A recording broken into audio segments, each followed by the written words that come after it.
에베소서 4장 4절에서 10절 말씀입니다. 몸이 하나요 성령도 한 분이시니 이와 같이 너희가 부르심의 한 소망 안에서 부르심을 받았느니라. 주도 한 분이시요 믿음도 하나요 세례도 하나요 하나님도 한 분이시니 곧 만유의 아버지시라. 만유 위에 계시고 만유를 통일하시고 만유 가운데 계시도다. 우리 각 사람에게 그리스도의 선물의 분량대로 은혜를 주셨나니 그러므로 이르기를 그가 위로 올라가실 때에 사로잡혔던 자들을 사로잡으시고 사람들에게 선물을 주셨다 하였도다. 올라가셨다 하였은즉 땅 아래 낮은 곳으로 내리셨던 것이 아니면 무엇이냐. 내리셨던 그가 곧 모든 하늘 위에 오르신 자니 이는 만물을 충만하게 하려 하심이라. 아멘. 할렐루야. 오늘도 좋은 날입니다. 에베소서 4장 4절에서 10절 말씀 묵상입니다. 오늘은 큰 은혜 안에 우리는 하나입니다 라는 제목으로 말씀을 나누도록 하겠습니다. 지난 시간 성령이 하나 되게 하신 것을 힘써 지키라고 했습니다. 우리는 이미 하나입니다. 하나인데 하나가 아니라고 생각하는 데 문제가 발생합니다. 우리가 하나됨을 깨닫고 항상 새롭게 하나됨을 확인하는 것이 중요합니다. 우리는 공동체에서 하나됨에 이탈할 때 거기에서 문제가 생기는 것입니다. 사탄의 어원이 디아볼로입니다. 디아볼로라는 뜻은 당을 짓다, 파벌을 만들다, 관계를 분열시키다 라는 뜻입니다. 다시 말해 교회 안에서 다툼과 분열 뒤에 사탄이 서 있다는 것입니다. 그래서 예수님이 우리 모두를 위해 이렇게 기도하신 것입니다. 아버지여, 아버지께서 내 안에, 내가 아버지 안에 있는 것 같이 그들도 다 하나가 되어 우리 안에 있게 하사 세상으로 아버지께서 나를 보내신 것을 믿게 하옵소서. 이처럼 예수님의 기도처럼 교회가 지역이, 구역이, 목장이 하나가 되기 위해 힘써야 합니다. 오늘 말씀은 우리가 하나됨이 어떻게 이루어졌는가를 말씀해 주고 있습니다. 첫째로 몸이 하나요 라고 말합니다. 이 몸이라고 하는 말은 교회를 상징합니다. 그리스도는 교회의 머리요, 교회는 그리스도의 몸입니다. 몸에는 당연히 여러 가지 지체가 있습니다. 뇌도 있고, 입도 있고, 손도 있고, 발도 있고, 눈도 있습니다. 우리는 서로 유기체로 연결되어 있습니다. 서로를 필요로 하고 있다는 것입니다. 뇌가 배고픔을 느껴도 눈과 발이 없으면 음식을 사러 갈 수가 없습니다. 손이 없으면 음식을 잡을 수도 먹을 수가 없습니다.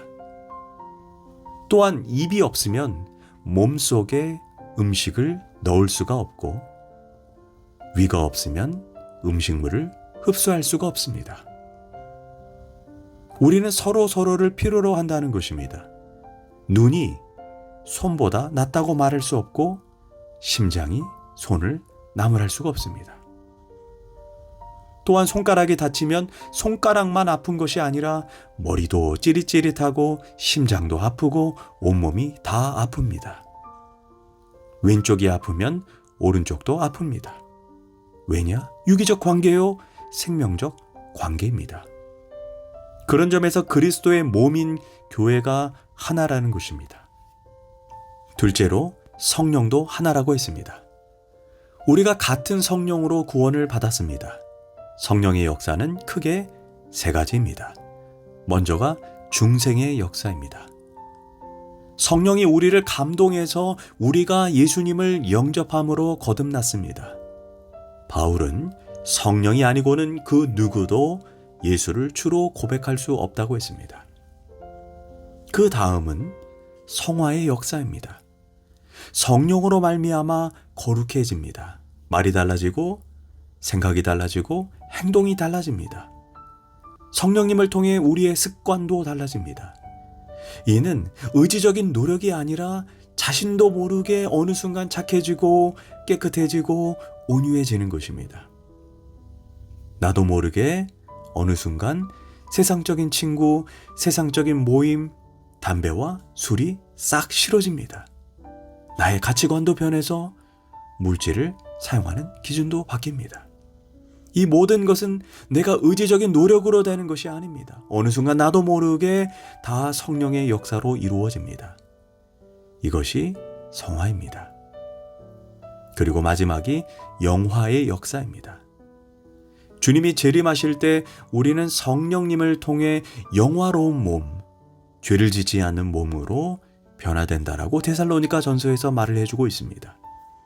그러니까 우리의 영뿐 아니라 우리의 몸도 새로운 피조물이 그 순간 되는 것입니다. 이 또한 성령의 역사입니다. 더 나아가 성령은 우리가 하나님의 자녀됨을 확신시켜 줍니다. 우리가 잘하든 못하든 상관없습니다. 하나님께서 나를 사랑하신다. 이걸 보아도 사랑, 저걸 보아도 사랑, 건강할 때도 병들었을 때도 사랑, 모든 일에 하나님의 사랑, 하나님의 자녀됨을 계속해서 성령님이 증거해 줍니다. 이것이 성령의 역사입니다.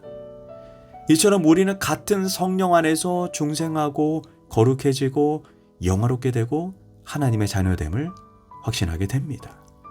이런 점에서 우리는 하나입니다. 셋째, 너희가 한 소망 안에서 부르심을 받았느니라 라고 말씀합니다. 성서적인 소망은 언제나 영원한 것이고 미래적인 것이며 하늘나라적이며 천국적인 것입니다. 더욱이 궁극적이고 종말론적입니다. 이스라엘 백성을 보십시오. 항상 가나안 땅을 향해 가고 있습니다. 약속의 땅을 향해 가고 있습니다. 애굽에서 나와 가나안 땅으로 가는 길, 모두가 한 소망을 가지고 있습니다. 그들이 40년 동안 고생하면서도 항상 가나안 땅, 약속의 땅만 그들은 생각했습니다. 마지막 목적지인 요단강을 건너 약속의 땅인 가나안 땅 거기를 바라보고 오늘 다 같이 서로를 격려하고 위로하고 그들은 참으며 광야를 지나갔습니다.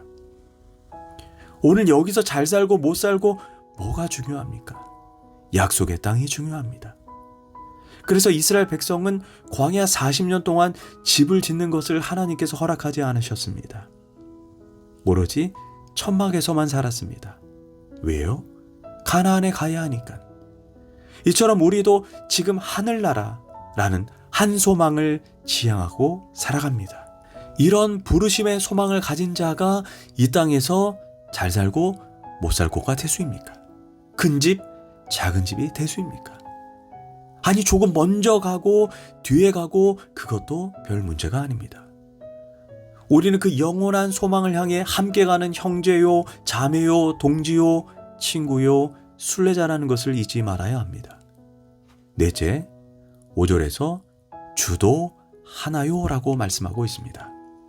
우리는 한 주님이신 예수 그리스도를 믿고 섬깁니다. 예수님을 그리스도로 고백합니다.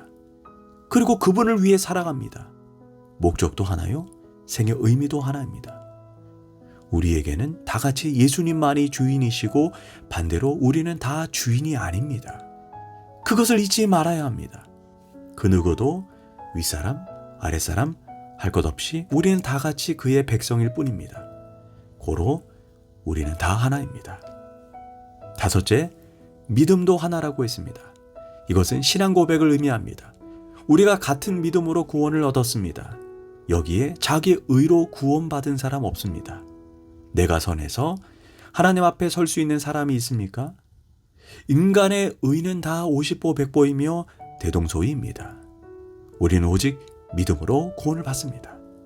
그런 점에서 또한 하나입니다. 여섯째, 침례도 하나입니다.